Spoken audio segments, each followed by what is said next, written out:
السلام علیکم معزز طلباء کرام، آپ سب کیسے ہیں؟ آج ہم تفسیر بیضاوی کے سبق نمبر 236 کو پڑھیں گے۔ آج کے ہمارے سبق کا عنوان ہے فلا تجعلوا کا تعلق۔ آج کے ہمارے سبق کی عبارت فلا تجعلوا للہ اندادا سے شروع ہوتی ہے۔ آج کے سبق میں ہم سب سے پہلے فلا تجعلوا للہ اندادا کے تعلق کے حوالے سے گفتگو کریں گے۔ اس کا تعلق جو ہے وہ ما قبل کے اعتبار سے کس سے ہے، اور ترکیبی اعتبار سے یا اعرابی اعتبار سے یہ کیا واقع ہو رہا ہے، اور اس پر بطور شواہد کے سورہ مؤمن کی آیت نمبر 36 اور 37 کو بھی پیش کیا جائے گا، یا پھر اس کا تعلق کسی دوسرے لفظ سے ہوگا، اور وہ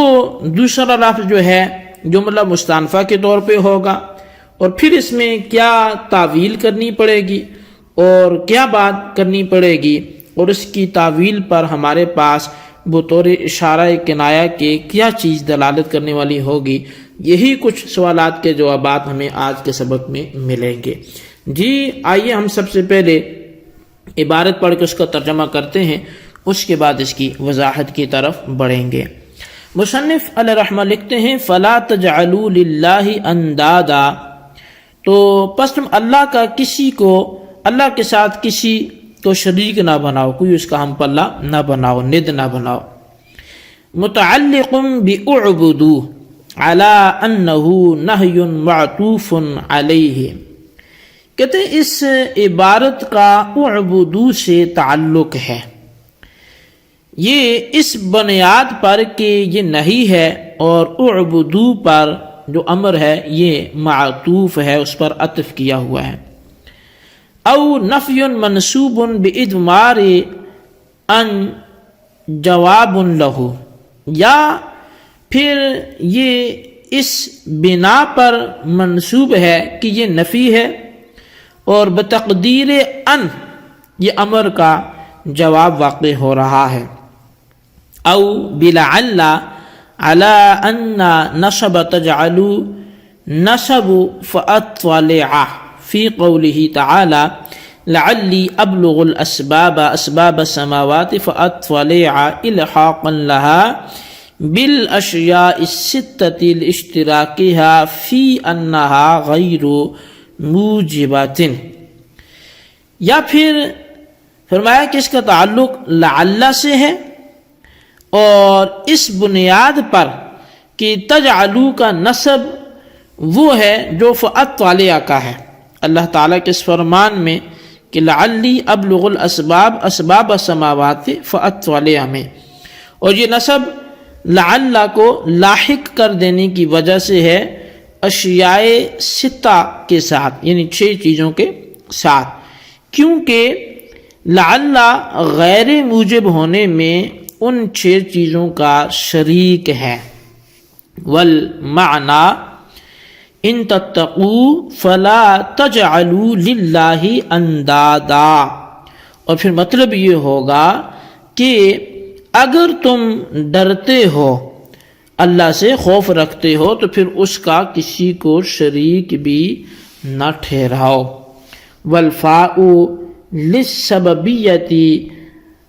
ادخلت علیہ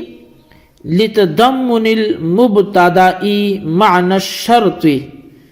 اور جو فا ہے تو یہ سببیت کے لیے ہے، اور اس کو فلا تجعلوا پر داخل کیا گیا مبتدا کے معنی شرط کو شامل ہونے کی وجہ سے۔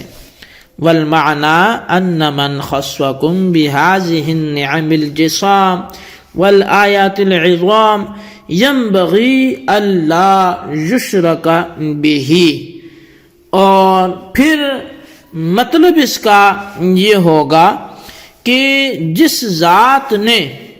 تمہیں عظیم الشان نعمتوں سے ڈھانپ دیا ہے، تو مناسب پھر یہ ہے کہ اس کے ساتھ کسی کو شریک نہ ٹھہرایا جائے۔ جی طلبہ کرام، یہ تھی ہمارے آج کے سبق کی عبارت اور اس کا ترجمہ۔ اب آئیے اس کی وضاحت کی طرف ہم بڑھتے ہیں۔ دراصل مصنف علیہ رحمہ نے یہاں پر فلا تجعلوا للہ اندادا کے تعلق کے حوالے سے سبق کا آغاز کیا اور فرمایا کہ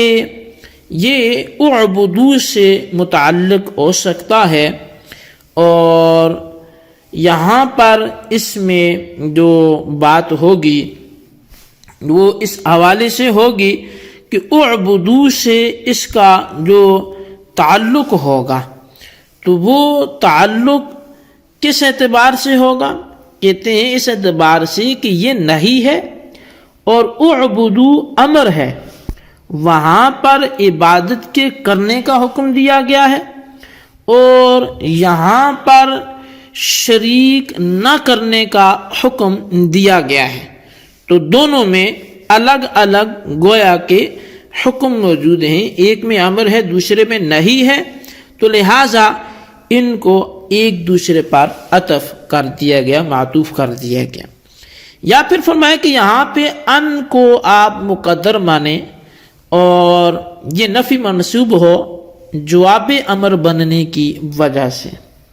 یعنی ایک یہ ہے کہ نہیں ہو اور اعبدو پر معطوف ہو، اور دوسرا یہ کہ نفی ہو اور جواب امر ہونے کی وجہ سے منصوب ہو۔ اچھا، اب پھر یہ کہ لعل یہ جو ہے یہ جواب لعل ہونے کی وجہ سے بھی منصوب ہوگا، او بلعل علی ان نصب تجعلوا، یہاں پر یہ علی ان نصب تجعلوا سے اصل میں ایک اشکال، ایک اعتراض بولیں آپ، کہ اس کا جواب بھی یہ دینا چاہتے ہیں کہ لعل ہونے کی وجہ سے منصوب کیوں ہوگا، کیونکہ لعل تو ترجیح ہے اور ترجیح کے جواب میں ان مقدر تو ہوتا ہی نہیں ہے، تو بس فلا تجعلوا یہ پھر لعل کے جواب ہونے کی وجہ سے کیسے منصوب ہو سکتا ہے؟ تو اس کا جواب جو ہے وہ یوں دیا گیا کہ اصل میں ترجیح کو ان اشیاء ستہ کے ساتھ لاحق کر دیا گیا ہے کہ جن کے بعد ان مقدر ہوتا ہے، چنانچہ لعلی ابلغ الاسباب اسباب السماوات فاطلع میں جہاں پر فاطلع کا نصب دیا گیا وہ بھی اسی لحاق کی بنا پر دیا گیا، اور اس لحاق کی بنیاد یہ ہے کہ جس طرح اشیاء ستہ غیر موجب ہیں لعل بھی غیر موجب ہے، تو لہٰذا ان کے ساتھ لاحق کرتے ہوئے لعل کے جواب میں بھی نصب کو لازم کر دیا گیا، تو یہ اس کا ایک اور احتمال ہوا۔ اس کے بعد فرمایا کہ جو او بالذی جعل، یا پھر یہ الذی جعل سے متعلق بنا دیا جائے، اگر آپ اس جملے کو مستانفہ بنائیں اور یہ پھر خبر واقع ہوگا، اور خبر واقع کیسے ہوگا؟ فرمایا کہ علی تعویل مقول فیہ لا تجعلوا۔ اب یہاں سے اصل میں ایک تیسرے تعلق کا بیان، اور اس کا حاصل یہ ہے کہ فلا تجعلوا کا تعلق الذی جعل لکم الارض سے بھی ہو سکتا ہے۔ اچھا، شرط یہ ہے کہ الذی جعل لکم الارض فراشا کو کلام مستانف مانے، یعنی نیا کلام مانے۔ اس صورت میں الذی مبتدا ہوگا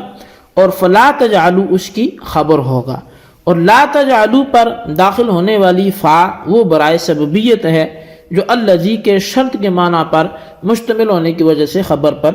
لائی گئی ہے، یعنی یہ بات جب الذی جعل لکم الارض فراشا کے اعراب کے حوالے سے ہوئی تھی تو اس وقت یہ بات بتائی گئی تھی کہ اس کا جو ایک اعراب مبتدا والا تھا اور اس کی خبر فلا تجعلوا ہو، تو اس میں یہ ایک رمز یا ایک اشارے کے طور پہ یہ بات کی گئی تھی کہ خبر پر فا کو اسی لیے لایا گیا کہ مبتدا وہ شرط کے معنوں کو شامل ہوتا ہے، تو لہٰذا خبر پہ فا داخل کی گئی، تو یہ بھی الذی جعل لکم الارض فراشا کے مبتدا ہونے کو ایک واضح کرنے والا اشارہ ہے۔ اچھا، اب یہاں پر پھر ایک اشکال ہو سکتا ہے کہ لا تجعلوا تو یہ نہیں ہے اور نہیں انشاء ہے، اور انشاء خبر نہیں ہوا کرتا، پس فلا تجعلوا کو خبر بنانا یہ صحیح کیسے ہوگا؟ کیونکہ یہ تو نہیں ہے، انشاء ہے۔ اب جواب اس کا یہ ہوگا کہ انشاء مفرد کی تعویل میں ہو کر خبر ہے، یعنی یہ جو فرمایا نا واقع خبرن علی طویل مقول فیہ لا تجعلوا، تو اب یہ جو لا تجعلوا کی تعویل میں ہو کر یہ ہوگا تو اس کا مطلب کیا ہوگا؟ کہتے ہیں کہ جس نے تمہارے لیے زمین کو فرش بنایا اس کے بارے میں یہ کہا جا رہے ہو کہ اس کا شریک نہ ٹھہراؤ، اور اس ترکیب کا حاصل مراد پھر یہ ہوگا کہ لوگوں جس نے اتنے بڑے انعاموں کے ساتھ تمہیں گھیر رکھا ہے، مناسب یہ ہے کہ اس کا کسی کو شریک نہ ٹھہرایا جائے، تو اس تعویل میں لے کر آپ اس کو خبر بنا سکتے ہیں۔ جی طلبہ کرام، یہ تھی ہمارے آج کے سبق کی عبارت، اس کا ترجمہ، اس کی وضاحت، اس کو اچھی طرح سمجھیں، اس کے خلاصے کو اپنے رجسٹر پر ضرور لکھیں، بالخصوص ان سوالات کے جوابات دیں۔ سوال نمبر 1 یہ ہے کہ اعبدو پر فلا تجعلوا کا عطف کیسے ہوگا، وضاحت کریں۔ اور سوال نمبر 2 یہ ہے کہ اشیاء ستہ جو ہیں ان کے ساتھ لعل کو کس معنی میں داخل کیا گیا، وضاحت کریں۔ اللہ تبارک و تعالیٰ سے دعا ہے کہ جو کچھ ہم نے سنا سمجھو سے یاد رکھنے کی توفیق نصیب فرمائے۔ اچھا، اشیاء ستہ کے حوالے سے جو ہے وہ آپ نے شاید میں نے سبق میں نہیں عرض کیا، لیکن وہ امر، نہی، استفہام، عرض، تمنی، نفی، یہ چیزیں ہیں، اور ان کا حکم آپ پڑھتے ہیں کہ ان کے بعد جو ہے وہ ان مقدر ہوتا ہے، تو اس معنی میں لعل کو ان کے ساتھ داخل کیا گیا۔ اللہ تبارک و تعالیٰ ہمیں سمجھنے کی توفیق نصیب فرمائے، آمین بجاہ النبی الامین صلی اللہ علیہ وسلم۔